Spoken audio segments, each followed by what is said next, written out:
Hotman Paris, Hotman 911 kuasa hukum keluarga Vina, almarhum Vina Cirebon. Usulan Hotman 911 agar dibentuk tim pencari fakta oleh Bapak Presiden RI tidak mendapat tanggapan.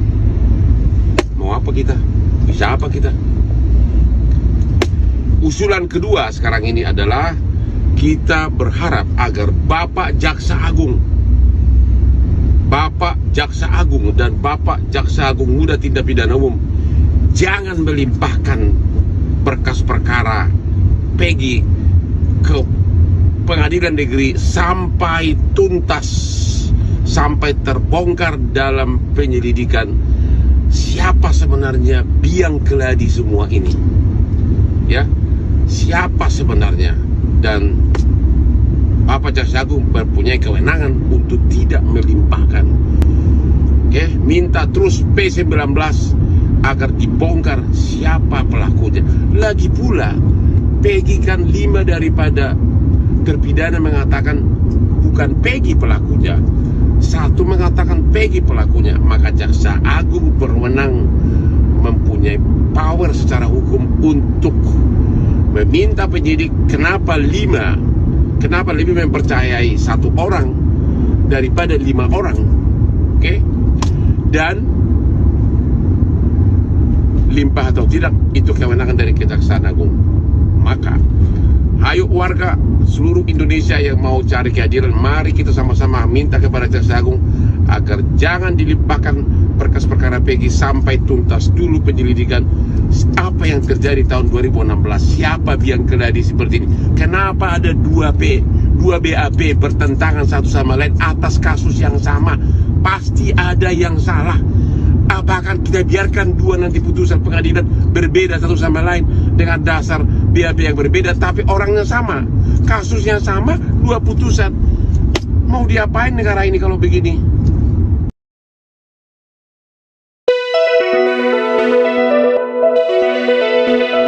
Seorang saksi kasus Vina Cirebon bernama AF diduga memiliki teman anggota buser dari Satuan Narkoba Polres Cirebon Kota. Fakta mengejutkan itu diungkapkan oleh warga sekitar TKP penangkapan para terpidana kasus Vina, Ferry. Anggota buser itu menjadi langganan di tempat cuci mobil tempat AF dan rekannya Dede bekerja. Karena sudah kenal dekat, AF kerap mengantarkan motor yang sudah bersih ke rumah anggota buser tersebut. Ferry menyebutkan anggota buser itu tinggal di Kesambi, Cirebon. AF jugalah yang mengadu ke buser tersebut ketika dirinya menjadi sasaran amukan warga. 2 warga di antaranya kini jadi terpidana kasus pembunuhan Vina dan Eki. Namun, saat peristiwa pembunuhan Vina dan Eki terjadi, AF lah yang mengadu pertama kali soal para terduga pelaku ke sosok anggota buruh sergap itu, bukan langsung ke Rudiana. Setelah mengetahui itu, anggota buser itu baru melaporkan ke Ibtu Rudiana. Kenyataannya menurut Ferry, kesaksian AF hanya karangan belaka.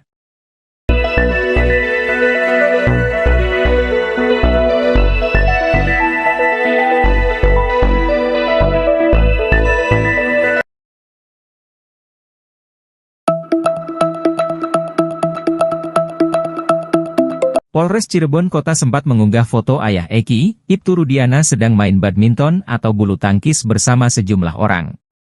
Namun beberapa menit setelah diunggah, Humas Polres Cirebon Kota langsung menghapus foto yang diunggah ke media sosial tersebut. Berdasarkan informasi yang dihimpun, Ibtu Rudiana ini sedang menghadiri lomba bulu tangkis. Lomba itu digelar dalam rangka HUT Bayangkara tingkat Polres Cirebon Kota. Dalam foto yang beredar tersebut terlihat Ibtu Rudiana terlibat dalam sebuah foto bersama. Foto tersebut terlihat diambil di sebuah lapangan bulu tangkis indoor. Rudiana tampak mengenakan pakaian olahraga mulai dari kaos, celana pendek hingga kaos kaki dan sepatunya. Ia juga tampak berpose sambil memegang raket. Beredarnya foto Ibtu Rudiana ini direspons heboh oleh para netizen yang mengawal kasus Vina Cirebon ini.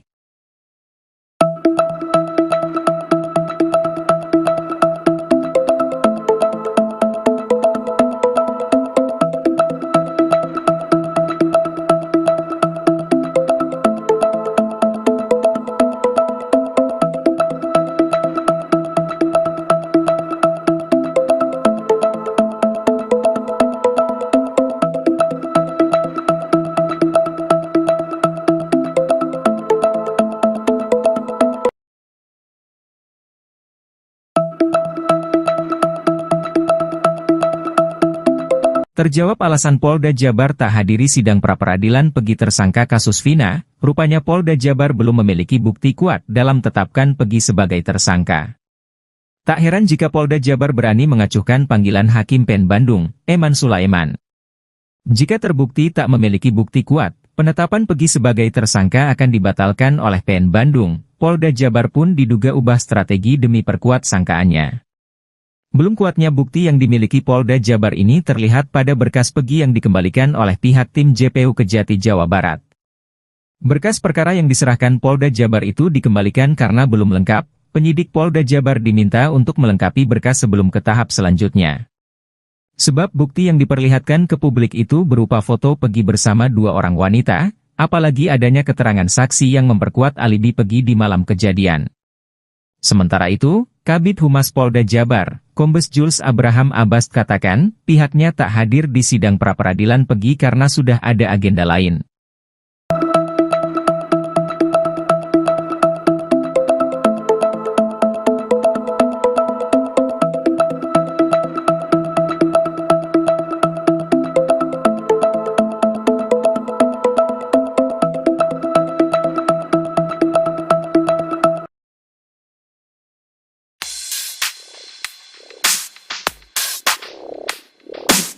Kuasa hukum Liga Akbar, Yudia Alamsyah ungkapkan bahwa kliennya telah menerima surat panggilan. Pemanggilan itu diduga untuk klarifikasi terkait dugaan tindak pidana menghalangi proses penyidikan atau obstruction of justice.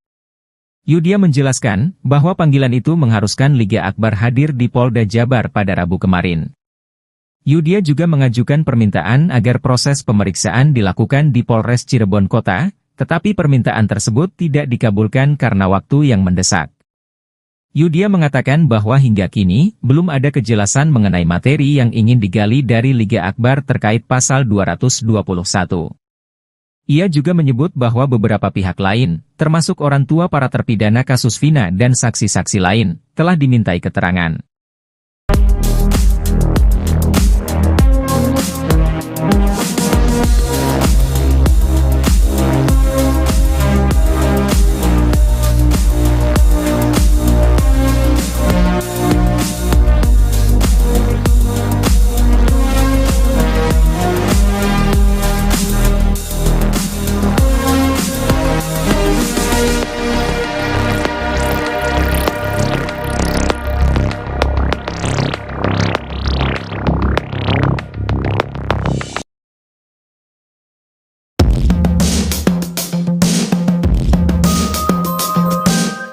Pengacara keluarga Vina, Hotman Paris menilai ada kesalahan fatal dalam penetapan Pegi Setiawan sebagai tersangka. Hal ini merespons dikembalikannya berkas perkara Pegi oleh Kejaksaan Tinggi Jawa Barat kepada penyidik karena bukti belum lengkap. Hotman menyinggung kembali keterangan 5 terpidana kasus Vina yang membantah Pegi sebagai pelaku pembunuhan. Hal yang sangat fatal dalam kasus Pegi adalah 5 saksi yang merupakan terpidana menyatakan Pegi bukan pelaku, hanya 1 yang menyatakan Pegi pelaku itu pun diragukan, kata Hotman di Instagram, Kamis, 26 Juni 2024. Sementara keterangan dari saksi lainnya dinilai samar-samar. Hotman lantas menyarankan penyidik untuk memeriksa kembali seluruh terpidana, namun di bawah perlindungan dari LPSK. Bila perlu didampingi oleh para pengacara masing-masing agar mereka yakin agar mereka tenang, imbuhnya.